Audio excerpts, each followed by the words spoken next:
नमस्कार, मी राहुल रणदिवे, दैनिक जनमत सोलापूर साठी आपण घेत आहोत नटरंग राजकारणाचा हा कार्यक्रम. थेट भोगडे यांच्या घरात आला आपण. या चंदन या.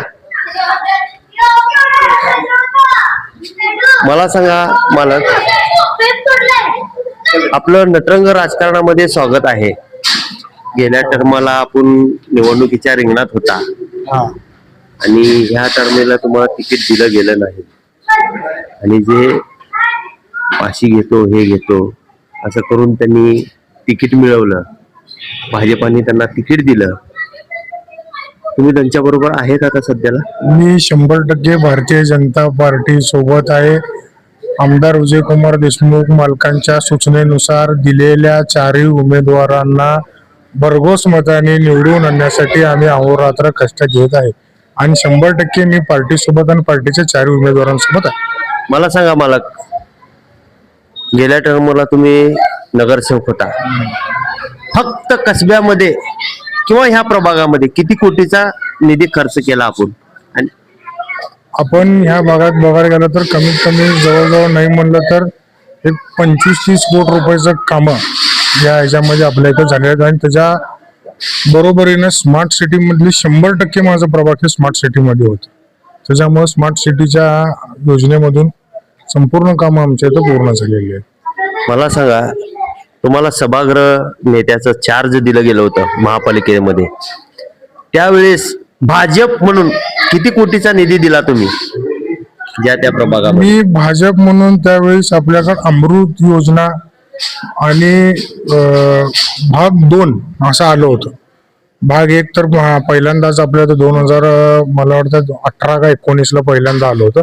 त्याच्यानंतर 22-23च्या दरम्यान त्याचं अमृत योजना भाग 2 म्हणून जेव्हा आलं होतं त्यावेळेस त्या ह्याच्यामध्ये हद्दवाढ भागातील ड्रेनेज लाईन आणि पाण्याच्या लाईनीचा समावेश होता. त्याच्यामध्ये मला वाटतं जवळजवळ 200 ते 250 कोटी रुपयाचं ते अमृत योजना जी होती त्याला आम्ही मंजुरी दिली. त्याच्यानंतर समांतर जलवाहिनीचं जॅकवेलचं जे काम अडकलं होतं त्या गोष्टीला देखील आपण त्यावेळेस मंजुरी दिली.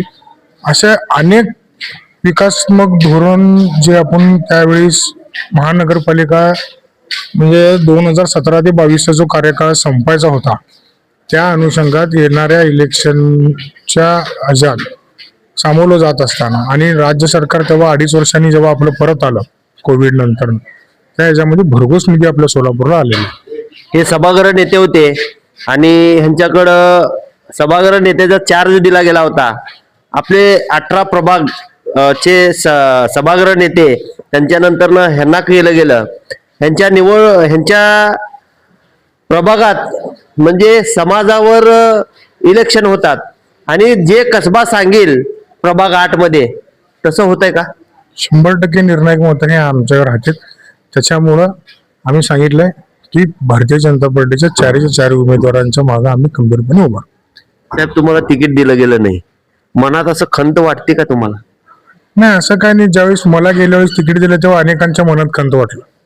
त्याच्यामुळं तिकीट मिळणं किंवा नाही मिळणं हा पार्टीचा आणि आपल्या नेत्याचा विषय असतो.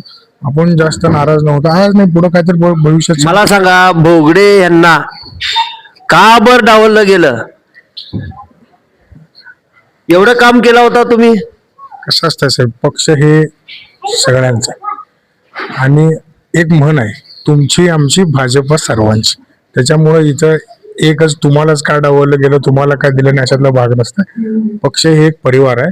त्याच्यामुळे अनेक वेळेस आपल्याला संधी येत असते, जात असते, नवीन नवीन संधी मिळत असते. आपण पार्टी सोबत राहून पक्षाचं काम करत राहायचं एवढंच आपलं काम आहे आणि आम्ही जनसंघापासून पक्षाच्या सोबत आहे. त्याच्यामुळं पक्ष दिलं काय आणि नाही दिलं, शेवटी आपल्या नेत्यावर आपल्या पार्टीवर आमचा विश्वास आहे. मी शेवटपर्यंत पक्षासोबतच राहणार. खरंच प्रामाणिक आहेत कसब्यामधले. ज्याला दिल त्याच्याबरोबर जातो. भोगडे तर म्हणलेले आहेत, येणाऱ्या निवडणुकीमध्ये बघू.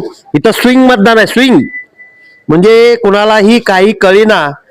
आपण बी शोध घेतोय, आपल्याला सुद्धा कळेना. येणाऱ्या निवडणुकीमध्ये बघूया कसब्यातली रणनीती कशी असणार आहे. मी राहुल रणदिवे, चंदन बोलू, सोलापूर न्यूज.